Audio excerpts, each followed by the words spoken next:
Everyone tells you to communicate, to fight for love. I didn't. I just shut the lights off, literally and figuratively, and left her sitting in the dark she built for herself. 3 months later, she called me, begging for warmth. And I realized I'd become the storm she created. Hey guys, before we start this exciting story, don't forget to like, subscribe and hit the notification bell if you love dramatic stories on the channel. Okay, buckle up for this story. The moment that little ping echoed from my laptop, I didn't even need to look. I already knew what it was. Rent transfer completed. I clicked the notification away, a quiet sigh slipping out of me. It wasn't a bad weight I carried, it was the kind that comes from holding everything together. Stability. Responsibility. You know, the stuff no one writes love songs about. I pushed my chair back, my spine protesting after hours buried in spreadsheets. The apartment was wrapped in a soft golden glow from the evening sun filtering through the blinds, the kind of quiet, expensive stillness that only comes when someone's paying for it. Spoiler, that someone was me. We picked this place out together. But the lease? My name. The credit score? Mine. The job that made the rent happen every month? Also mine. That was my role, the provider. The foundation. I wandered into the kitchen, my socks whispering against the hardwood floors I'd paid to have refinished. Grocery bags still sat on the counter, my post-work ritual. I unpacked the kale, the artisanal bread, the imported olives. None of it was really for me. These were Lisa's little luxuries. Her curated lifestyle. Then, as I reached to put away a jar of olives, I noticed it. The breakfast bar. Wobbling. Again. I crouched down, grabbed my old trusty toolkit, and got to work. A quick twist of a wrench, and the world was solid again. Reliable. Just like me. Except, when I straightened up, I saw something draped over the back of the chair. A jacket. Not mine. Thick, black leather. Studded. Heavy. The kind of thing that doesn't just sit there, it announces itself. I lifted it slowly, and the smell hit me. Cigarettes and cheap cologne. Sharp. Loud. Wrong. My stomach knotted. Right then, the front door clicked open. Lisa strolled in, one hand clutching some overpriced boutique bag, the other dancing over her phone screen like nothing else in the world mattered. A little smirk curved on her lips. "Did you pay the concierge fee?" she said without even looking up.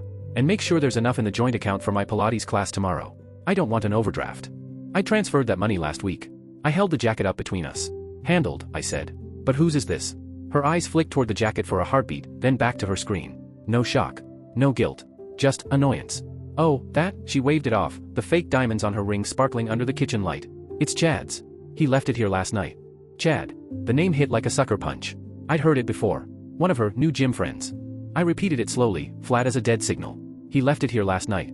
And why exactly was Chad here when I was at my late meeting? That's when she finally put the phone down. She sighed like I was a kid asking why the sky is blue. She sauntered to the fridge, grabbed a bottle of kombucha, and leaned against the counter, like this was just another Tuesday. "Mark," she said, her voice dipped in condescension. "We need to have an adult conversation about boundaries and needs." I stared at her, leather still cold in my hands. This was my home. My name on the lease. My money paying for every polished surface in here. And that jacket? It sat there like a flag declaring the territory conquered. And the crazy part? I didn't even feel rage at first. No shouting. No heartbreak. Just this numb, analytical clarity. Like watching a program throw an error in real time. An adult conversation, I echoed, letting the jacket fall onto the chair with a soft thud. "Okay. Let's have one. Why was Chad in our apartment when I wasn't here?"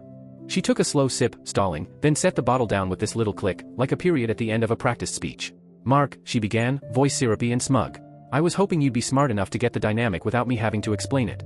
"The dynamic?" I folded my arms across my chest. "Enlighten me." Her eyes lit up, like she'd been dying to say this. "A woman has complex needs. A woman needs both." "Both what, Lisa?" I asked, calm as a storm before the thunder. "Passion and stability," she declared, as if reciting scripture. "He gives me passion. Fire. That raw alpha energy you just don't have. You're predictable, Mark. Safe. You're the foundation. He's the fireworks." For a second, I actually thought she was joking. She wasn't. "So let me get this straight," I said slowly. "I'm the beta who pays the bills, and he's the alpha who gets my girlfriend." And then she smiled. Like I just solved the puzzle for her. "Exactly. See? You do get it. It's not personal, Mark. It's just biology. Strategy. He makes me feel alive. You make me feel secure." She patted my arm. Like I was a good little dog. "Now be a good beta and transfer the rent. We can still have a nice life, you just need to accept your role in it. Be a good beta." That phrase echoed in the quiet apartment like a hammer on glass. I looked at her, the woman I'd worked overtime for, built a home with, planned a future around. And in that moment, something inside me didn't snap. It shifted. The love, the hope, the illusions, they evaporated, leaving nothing but sharp, clean clarity. This wasn't love. It was a transaction. A parasite latched onto a host. She didn't see me. She saw a reliable resource. A walking wallet with Wi-Fi and a good credit score. And in the silent code of my mind, the sequence began to run. Query, define relationship parameters. Response, provider beta. User alpha. Query, is this sustainable? Response, negative. System integrity compromised. Directive, initiate shutdown sequence. And just like that, the story really began that I didn't argue. I didn't yell. I didn't tell her she was a shallow, manipulative cliché wrapped in designer perfume. Because honestly, what was the point? You can't negotiate with a virus. You isolate it. Then you delete it. I stared at her, face blank, unreadable, a wall of stone she couldn't scale. The rent, I said quietly. My voice didn't even tremble. She took my calm for surrender. Of course she did. Yes, the rent. It's due tomorrow. Don't forget, she said, her tone smooth and lazy, like a queen tossing scraps to a servant. I won't, I answered. And technically, I wasn't lying. I wouldn't forget. But my understanding of the task had changed entirely. It was no longer about keeping the machine running. It was about cutting the power. I turned without another word and walked back to the home office. Not to pay the rent. To plan my exit. The beta she thought she'd tamed was about to log out. For good. I didn't sleep. Didn't pace. Didn't drink or cry or break anything. I sat in the dark, alone in the home office, the faint blue glow of the laptop screen carving shadows across my face. I wasn't spiraling. I was strategizing. All the noise that had lived in my head, her voice, the excuses, the pain, was gone. Replaced by crisp, clinical clarity. My mind was a clean white room. And in that room, I started building my plan. Step 1, secure the assets. I logged into our joint bank account. The one I funded. The one she used like an all-you-can-eat buffet. I didn't touch the little scraps from her part-time hobby. But my deposits? The ones that kept this place afloat? I transferred exactly half to my personal account. Not a penny more. Then I filed to remove myself as a joint owner. The change would process in 24 hours. By the time she realized, I'd be a ghost. Next stop, the property management portal. Click. Automatic rent payment? Cancelled. Then utilities, electric, water, gas, internet. I scheduled them all to terminate at the end of the billing cycle. My forwarding address? A P.O. box I'd rented online 15 minutes earlier. Clean. Untraceable. Step 2, inventory check. What was actually mine? A surprisingly short list. Most of the apartment was a museum to her aesthetic. Expensive furniture she picked out, decorations she just had to have, kitchen gadgets she never used. None of it meant a thing to me. I opened the closet and pulled out a single hardshell suitcase. Into it went passport, birth certificate, social security card, laptop and backup drives, my professional toolkit, a few first editions of books I loved, the watch my dad gave me at graduation, one photo of me and my dog on a hiking trail long before Lisa ever existed in my world. My clothes? Just the practical ones. The good quality stuff I actually wore. The overpriced designer outfits she'd forced on me stayed behind, still on their hangers like costumes for a role I was done playing. That suitcase and the toolkit, that was it. The sum total of my actual life. Step 3, Ghost Protocol.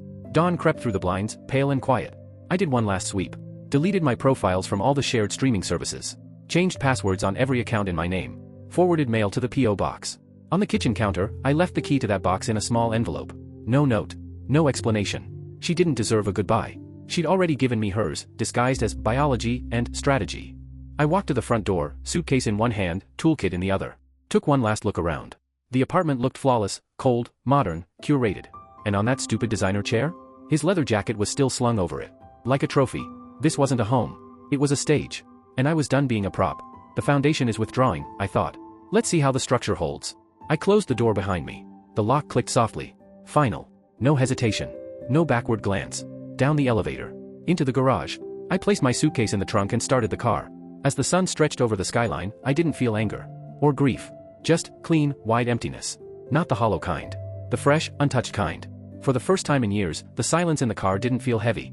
It felt like space waiting to be filled. I wasn't the beta anymore. I wasn't anything she had defined for me. I was just free. The short-term rental I'd booked was a blank beige studio. Furnished, impersonal. A clean slate. No trace of her perfume. No Alpha's jacket. Just the hum of the fridge and the distant city. And that silence? It was the most peaceful sound I'd heard in years. My new routine became simple, almost monk-like. Up at 6. Run along the river. Cold air carving through my lungs like a reset button. Gym sessions that burned away every leftover emotion. Work from the sterile calm of my studio. My mind? Sharper than it had ever been. I was a system rebooting, no more corrupted data, no more parasites draining the power supply. I'd switched my number, but kept the old phone alive on a cheap burner tucked in a drawer. Not out of hope. Out of curiosity. Not to reconnect. But to watch the collapse from a distance. A week after I ghosted that apartment, the one she thought she'd conquered, the burner phone lit up. The first voicemail landed with the same entitled tone I'd lived with for years. Mark, the internet's down. I've reset the router twice. What's the deal? I have a client call tomorrow. This is so inconvenient. Call me back. She sounded irritated, not heartbroken. Like the world had mildly inconvenienced her. I deleted it without hesitation. The internet wasn't down. The account was gone. Closed. The first domino had tipped. 2 days later, the second message arrived. This time, her voice had edges, jagged with panic. The power company says the account is closed. I came home and the clocks were blinking. What did you do? I have a client meeting here tomorrow. This isn't funny. You need to fix this right now. I could picture it so clearly it was almost cinematic, her standing barefoot in that expensive, echoing apartment, the kind of silence that isn't comforting but accusing. The walls no longer whispering luxury. Just empty. Delete. The third voicemail was a symphony of rage and entitlement. Her voice shook as she spit the words out. I got an eviction notice. An eviction notice. They taped it to the door. Where are you? You can't just abandon your responsibilities. You can't just leave me here to deal with this. Call me. Fix this. Her responsibilities. I almost laughed. The beta didn't just leave the building, he'd cancelled the lease on her fantasy. I was about to shut the burner off forever when my new phone buzzed. Dave. A friend from the old life. I hovered over decline, but curiosity won. I wanted that final data point. Mark. Hey man, you alive? Dave's voice carried that mix of worry and nosy intrigue only old friends can manage. I'm here, Dave. What's up? Have you heard about Lisa? No, I said truthfully. I hadn't heard. I'd planned. He exhaled sharply. It's a mess, dude. She got evicted. Like, officially. I helped her move her crap into a storage unit yesterday. She was a wreck, crying, saying, he just vanished. I said, nothing. I leaned back in my chair, watching the city lights blink like distant stars. And that's not even the worst part, Dave added, lowering his voice like he was about to spill state secrets. Her boy toy, Chad, the alpha, he practically spat the word. Yeah, he's not just some bad boy. He got into a bar fight. Cracked a guy's skull. Then, surprise, turns out he's got outstanding warrants for assault and possession. He's looking at 3 to 5 years, easy. The alpha fantasy. All fireworks, no foundation.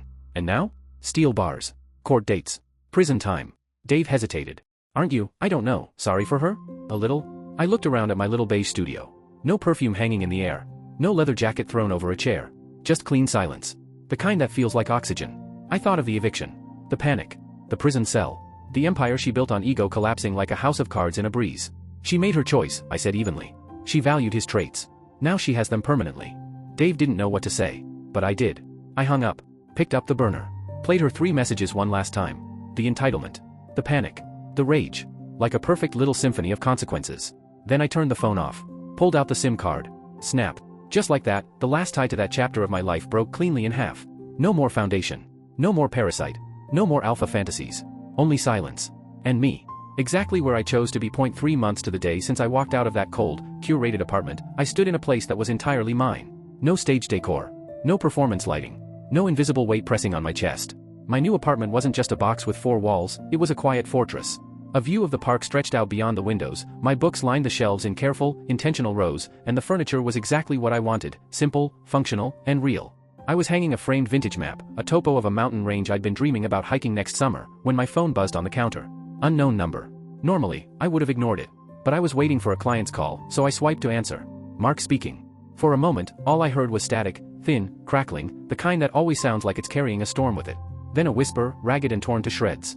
Mark, oh God. Mark. It's me. Lisa. Her voice was stripped of everything it once carried. No silk. No sugar. No smugness.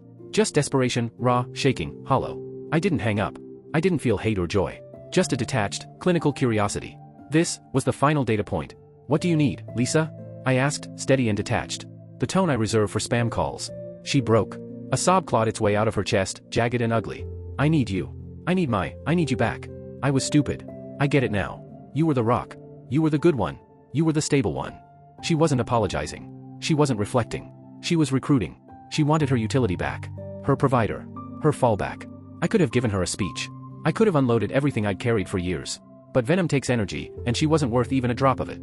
So instead, I spoke in the only language she'd ever truly understood, strategy. You misunderstand, I said evenly. You defined the dynamic yourself. Alpha and beta.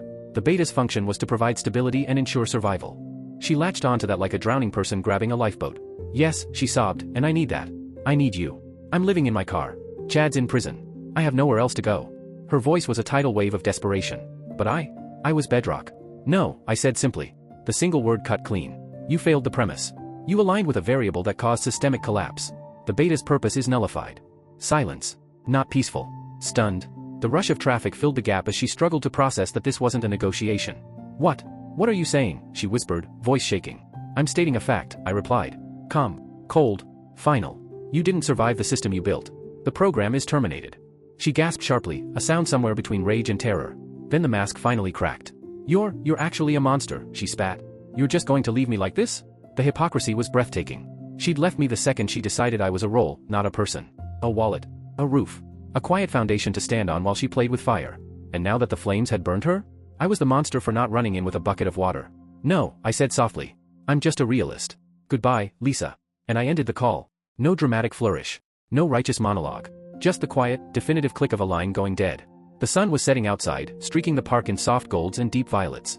I picked the hammer back up and straightened the map. That mountain range wasn't just terrain. It was a new frontier. My next chapter. The phone lay silent on the counter. It would stay that way. The story didn't end with a bang. It ended with clarity. A clean disconnect. The program was terminated. And for the first time in a long, long time, my world ran exactly the way I built it. Thanks for watching. If you felt that ending in your chest, hit the like button, subscribe for more stories, and let me know in the comments, what would you have done if you were in my shoes?